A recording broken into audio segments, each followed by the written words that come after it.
what I've done wrong in my first year, and I thought I'd be so clever, and I show my essay questions to a judge and a silk. Both of them came back with 2 different sets of answers. Now, the thing is this, remember I said that in my work, I trained one side of the bench and I trained the other side of the bench.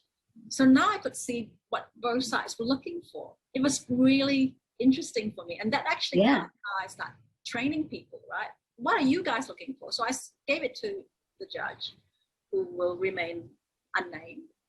And he gave me this answer. I told him not to give me the answer, but he gave it anyway, in longhand, of course. And I thought, oh, that's interesting. And I got from the silk.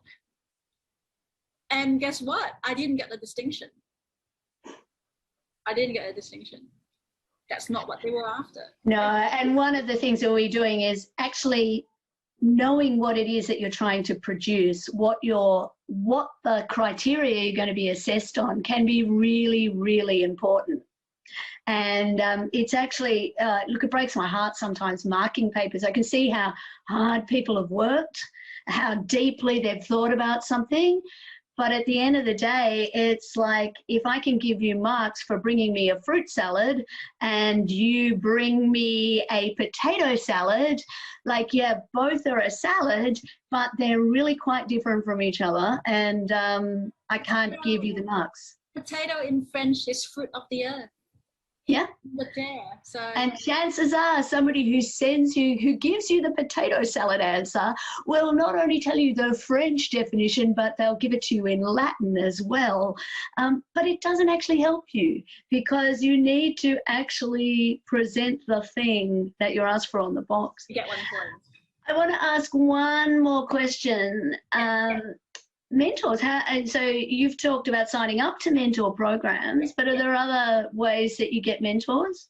Yes. What do you look for in a mentor too? You might be very bubbly and you've got no shame in going to a networking event.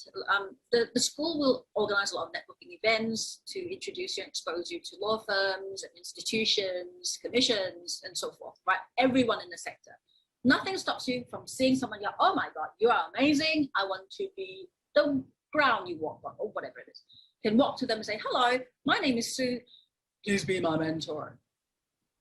Unpaid roles, these people are very busy. They probably have mentees already. So, you can do that. And they'll probably go, give me your name. I'll find someone else for you. Easiest way is sign up to a program.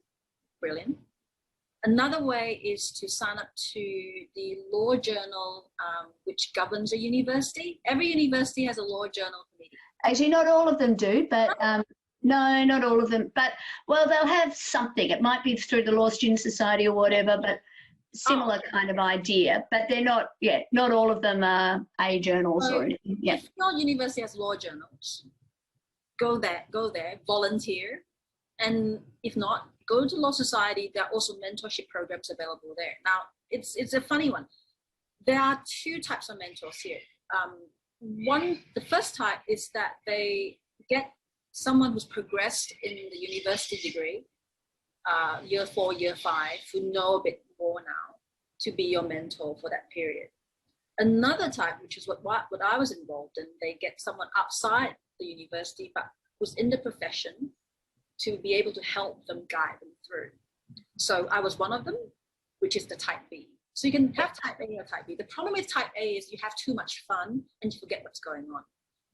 The problem with type B is the person's really busy because they're usually working full time and they have very little time for you. But that's good for you. It trains you to be efficient with your time as well. So when I had my mentees, I told them, you have 10 minutes. And it was only 10 minutes. I don't want to talk shop. I care about you. I care about your well-being. I also care about my well-being. You have 10 minutes to tell me what's going on.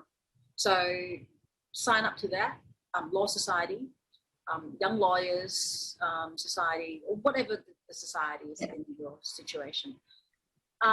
If you're shy and you're a little bit, I don't want to, too awkward, I'm introverted, then go to Law Society and go that way.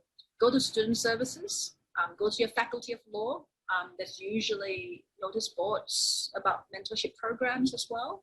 So if you're dialing in from UQ, University of Melbourne, Monash, New South, UTS, Macquarie, Wollongong, Notre Dame, UWA, Curtin.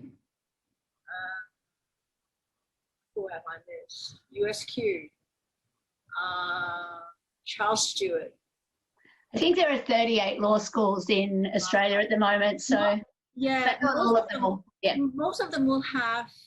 Okay, all of them will have a law society for students. Yes, a student society. Yeah, most of them would have mentorship programs.